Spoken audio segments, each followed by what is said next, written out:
Bueno, muy buenas tardes, damas y caballeros, somos Grupo Aviar y tenemos el placer de presentarles nuestra exhibición de vuelo libre de aves rapaces, y lo hacemos viajando al mundo de la noche, al mundo de las tinieblas, para conocer a la que es sin duda el ave rapaz nocturna más grande que tenemos en todo el hemisferio norte. Como muchos habrán adivinado, se trata del búho real.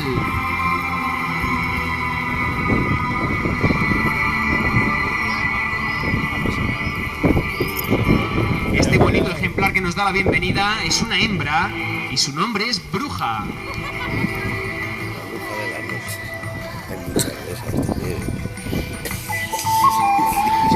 El búho real nos llama la atención sobre todo esos enormes ojos anaranjados que tiene incrustados en su cráneo, que no puede mover de arriba hacia abajo o de un lado para otro como hacemos nosotros. Pero esa limitación ocular la compensa el búho con una vértebra oscilante en la base de su cuello que le permite girar la cabeza hasta 270 grados, pudiendo observar todo lo que ocurre a su alrededor en su territorio de caza, en su campo de batalla, sin necesidad de mover el resto del cuerpo. Eso hace que el búho pase completamente desapercibido, sin perder un solo detalle de lo que sucede a su alrededor.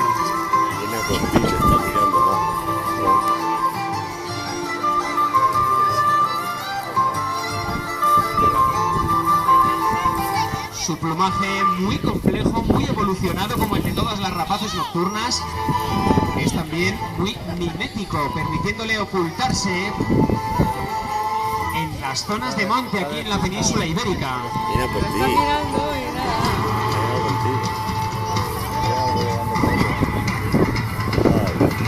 Todo su cuerpo está cubierto de pluma, incluidas sus garras.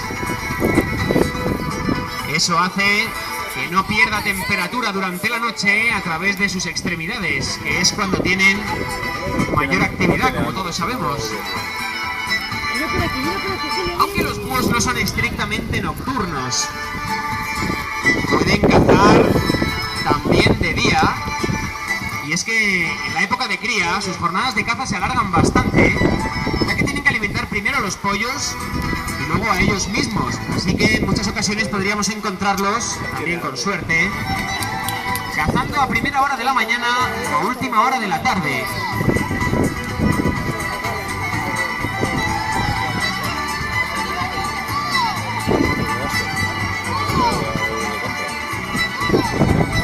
Estamos sin duda ante las garras más poderosas del reino de las aves de presa, en proporción con su tamaño y con su peso. Creo que podemos darle un fortísimo aplauso a Bruja, que nos ha dado la bienvenida.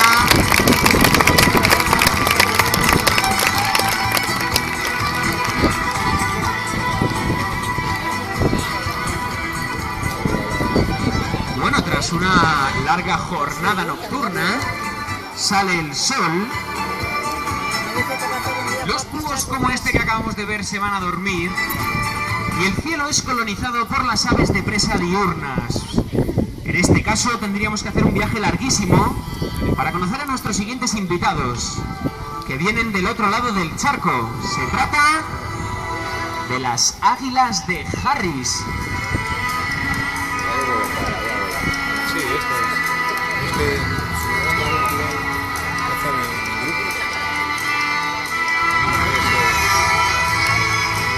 Tenemos dos ejemplares volando al mismo tiempo en esta exhibición.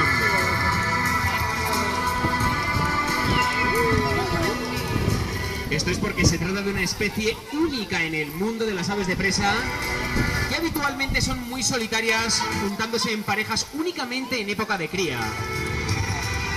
Pero los Harris han dado un paso más en la evolución.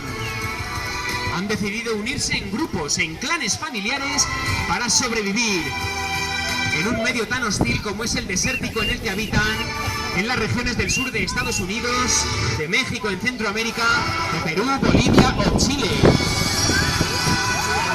Espectacular esa captura, pueden darle un fuerte aplauso, aunque luego la haya abandonado.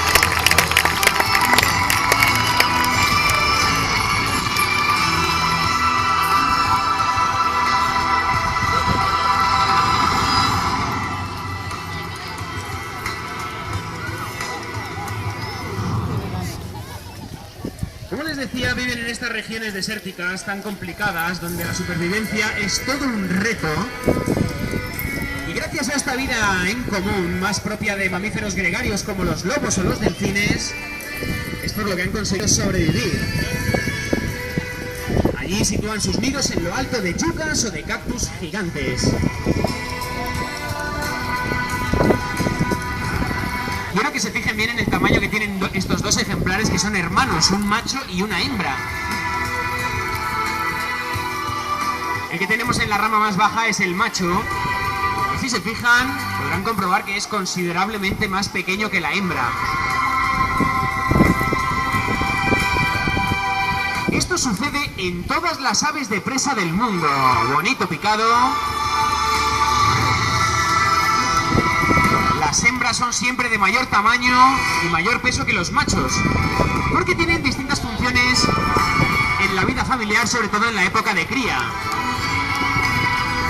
Las hembras de mayor tamaño son las encargadas de proteger el nido de posibles depredadores oportunistas.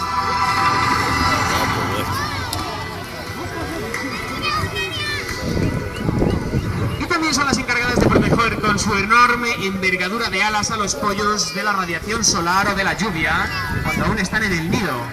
También estas hembras más fuertes son las encargadas de despedazar la comida en trozos muy chiquititos, incluidos los huesos, con precisión de cirujano, para los recién nacidos.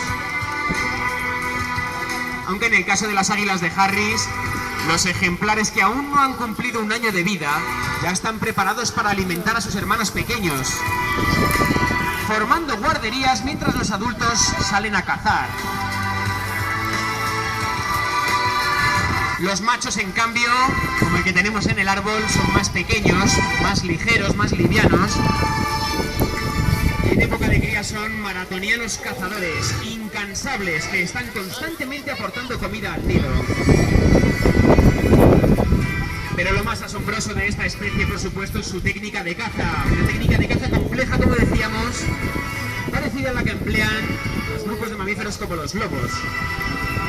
Esta técnica de caza consiste en que los ejemplares pequeños como los machos, que decíamos antes, son los encargados de realizar vuelos de hostigamiento, guiando a sus presas a donde esperan las hembras, en retaguardia, escondidas, prestas para darles caza por sorpresa. Una vez capturada a su presa, compartirán el alimento, eso sí, respetando cierta jerarquía, algo impensable en cualquier otra especie de aves de presa, donde la hembra de mayor edad es la primera en alimentarse.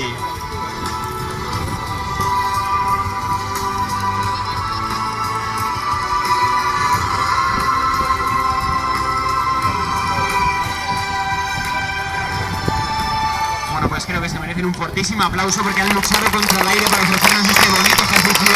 Qué bueno, ¿no? De gran mérito, por supuesto. Bueno, pues de nuevo se pone el sol y vuelven a aparecer estas criaturas nocturnas. En este caso vamos a conocer a otro representante de nuestra fauna autóctona, de la fauna ibérica. Se trata de esta preciosa lechuza común. La lechuza. Las lechuzas forman una familia distinta a la de los búhos. Eso es por aquí. Pero también tienen características comunes con todas las rapaces nocturnas. No, eso son otras, no son lechuzas. Por ejemplo, esa especie de antifaz facial, esa careta que utilizan como si fuera una antena parabólica, una especie de oreja de gran tamaño que ocupa toda su cara.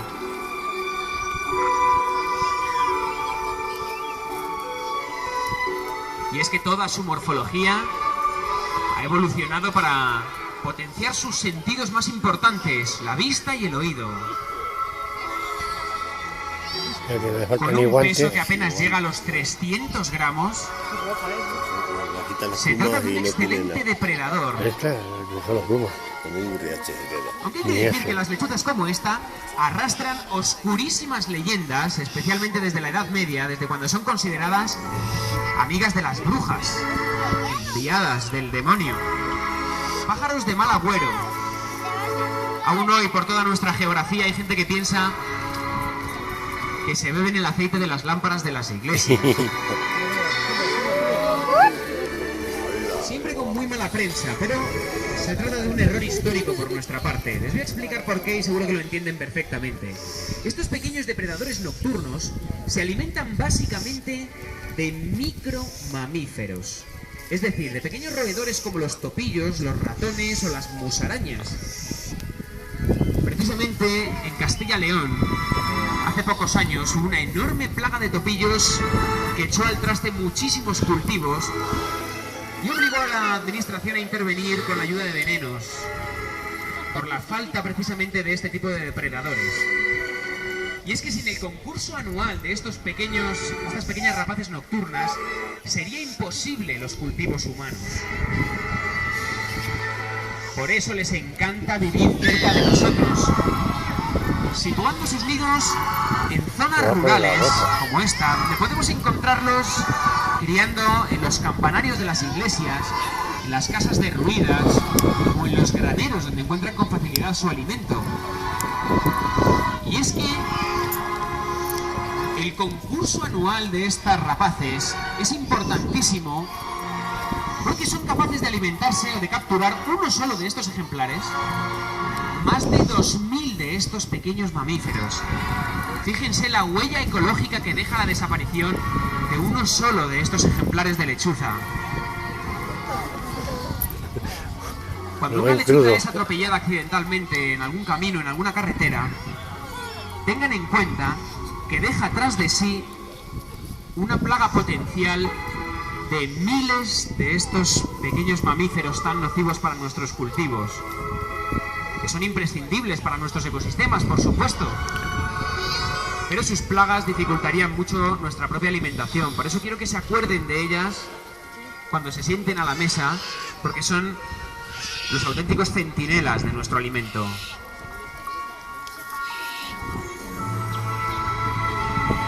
Y por eso, aunque sea la más pequeñita que tenemos en la exhibición, creo que también se merece ese fortísimo aplauso de todos nosotros.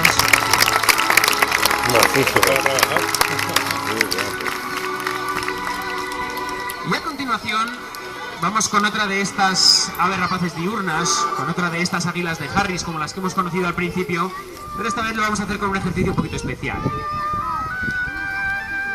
Para este ejercicio vamos a necesitar algún valiente que esté en su sitio y que sea escogido por nuestros entrenadores. Vamos a hacerlo de manera ordenada para conocer muy de cerca a Candela, que es como se llama esta hembra adulta de águila de Harris, y que a mí me va a servir para hacerles una pequeña introducción en la historia de la cetrería, que es lo que a nosotros nos ha traído hasta aquí.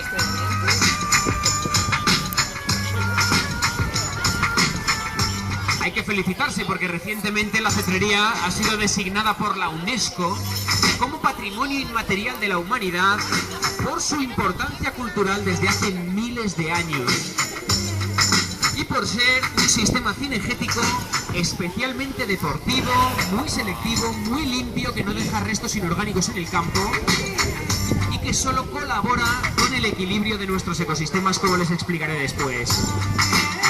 Coinciden los expertos en que la cetrería, la caza con aves de presa por parte del ser humano, debió de ver la luz de manos de las tribus nómadas del interior de Asia hace unos 5 o 6.000 años. Estamos hablando prácticamente del Neolítico. Algunos incluso se aventuran a igualarlo con el nacimiento de la doma del caballo, que hoy también, curiosamente, nos ha traído hasta aquí. El caso es que todos sabemos que los kazajos y otras tribus nómadas de las estepas asiáticas se han servido de este anciano arte para sobrevivir en estas regiones extremas desde tiempo inmemorial. Hoy en día siguen utilizando las águilas reales para la caza del zorro y del lobo en estas regiones asiáticas.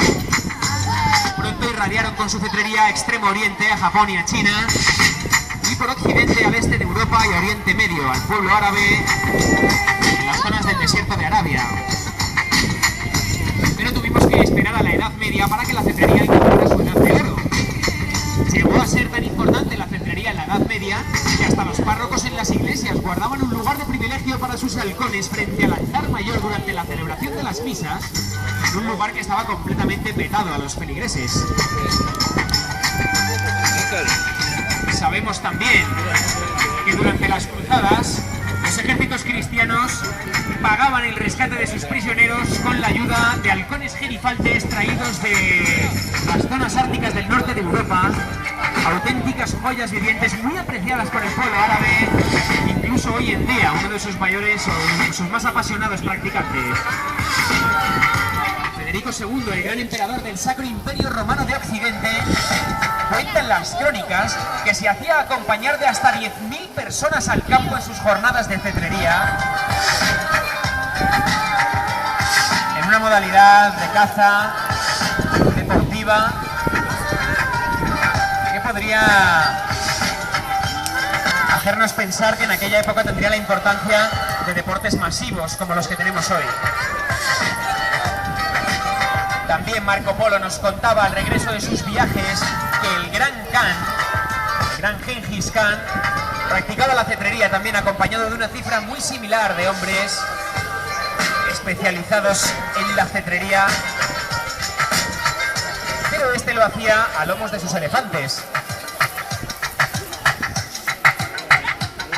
Precisamente cuenta el poeta en el romance que Castilla adquirió, el condado de Castilla adquirió su independencia porque el rey Don Sancho no pudo pagar la renta, el alquiler de un azor, una ave de cetrería típica del hemisferio norte, muy tradicional en la cetrería, por ejemplo, en nuestro país. Fíjense lo que luego se convirtió ese pequeño condado castellano en el imperio más grande jamás conocido, en el que no se ponía el sol. Quizá no sea más que una leyenda, pero es llamativo que el poeta no encontrara un origen más romántico para el condado de Castilla, el de su relación con la cetrería. Es muy significativo. Después llegó el Renacimiento con la aparición de las armas de fuego y las primeras guarderías de los cotos de caza. Y estas aves pasaron de ser idolatradas a ser perseguidas, con la excusa de que le robaban la caza al ser humano. De nuevo, un gravísimo error histórico por nuestra parte, porque la presencia de aves de presa en nuestros cotos de caza es el mejor síntoma de una buena salud para todas las especies cinegéticas. Esto tiene también una explicación muy sencilla. Las aves de presa son muy selectivas. Cuando ven un grupo de mamíferos o de aves, siempre escogen a la presa más débil, a la presa enferma, a la presa herida, porque es una presa mucho más factible, más sencilla de capturar. Eso hace que endurezcan la genética de las poblaciones de las que se alimentan. Por ejemplo, si hay un grupo de conejos y alguno de ellos tiene la fatal enfermedad de la mixomatosis, las aves de presa que no se ven afectadas por esta enfermedad siempre escogen al conejo enfermo, impidiendo la expansión de esa enfermedad de raíz, evitando que enfermen todos sus congéneres y manteniendo en perfecto equilibrio, en equilibrio ecológico, las regiones en las que habitan. De hecho, las aves de presa han colonizado prácticamente todo el planeta excepto la Antártida. Llevan conviviendo en armonía con sus presas millones de años. Creo que podemos darles un fortísimo aplauso a todos estos chavales que lo han hecho estupendamente, y también a Candela, que ha sido muy delicada con ellos.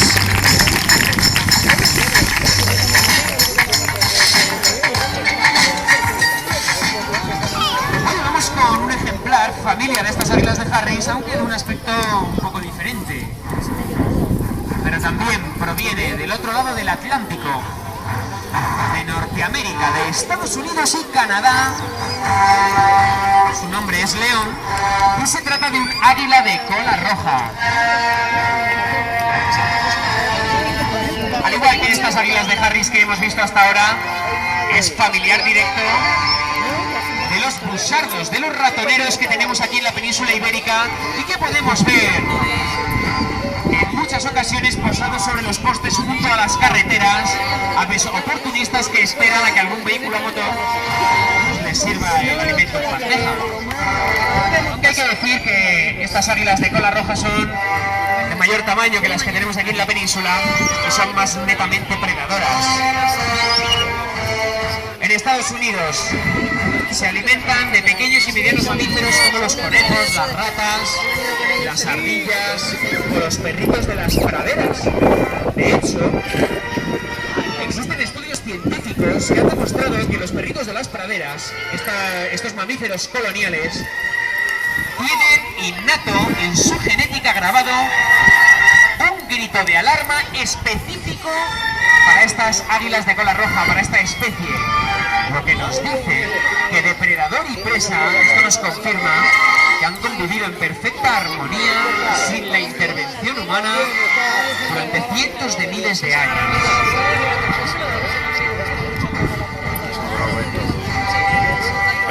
Pero no solo se alimentan de mamíferos, también se alimentan de aves, de pequeño y mediano tamaño, y por supuesto de reptiles, como los lagartos o las serpientes, algunas de ellas muy venenosas, como la serpiente de cascabel, que abunda en las regiones donde habita.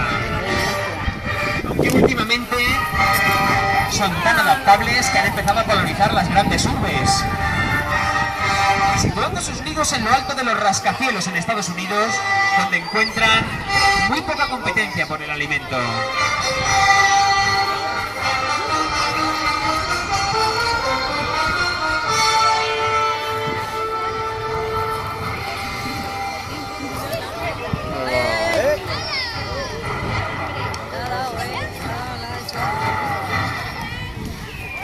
Bueno, pues con una cercanía excepcional creo que podemos también despedirle a León con ese fuerte aplauso. Y vamos a ir terminando antes de que nos quedemos sin luz. Vamos a aprovechar estos últimos rayos de luz para un último ejercicio que tenemos preparado. El halcón peregrino, me parece. Ahora sí que es muy importante que nos mantengamos quietos en nuestro sitio, porque para el final hemos dejado el vuelo del halcón. Una técnica de caza muy diferente a la de las aves que hemos visto hasta ahora. Y es que estas aves que hemos visto en cetrería las denominamos aves de bajo vuelo, aves que cazan a relativa baja altura, utilizando un batir de alas muy eléctrico, alcanzando su mayor velocidad en los primeros 100 o 200 metros, que es cuando tienen alguna opción de capturar a sus presas. Los halcones han evolucionado de una manera diferente y tienen una técnica de caza mucho mejor, mucho más evolucionada. Es que se trata de un superdepredador, como lo denominan los biólogos. Su técnica de caza consiste en que se elevan a gran altura, en ocasiones hasta más de 1000 o 1500 metros de altitud, buscando otear desde la distancia a sus presas. Los halcones son sobre todo ornitófagos, se alimentan especialmente de aves. Desde las alturas observan a las aves que levantan el vuelo. Cuando las aves levantan el vuelo, los halcones se cierran de alas y se dejan caer en vertiginosos picados que les convierten sin duda en los seres más veloces de nuestro planeta. En el caso de los halcones peregrinos como los que tenemos aquí en la península ibérica, experimentos recientes han demostrado que son capaces de alcanzar velocidades de más de 400 kilómetros por hora en sus picadas de caza. Esto es un halcón sacre que viene de las estepas de Asia y es precisamente la especie con la que se cree que comenzó la relación entre el ser humano y las aves de presa.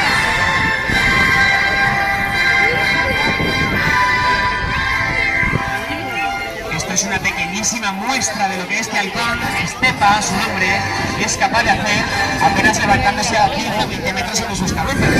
Imaginen la velocidad que puede llegar a adquirir cuando caen durante 400 o 500 metros seguidos completamente en vertical en pos de sus presas. Si asistiéramos al picado de un halcón en el campo, un picado de caza auténtico, podríamos escuchar cómo parte el aire, emitiendo un zumbido muy similar al que emiten las turbinas de los aviones a reacción.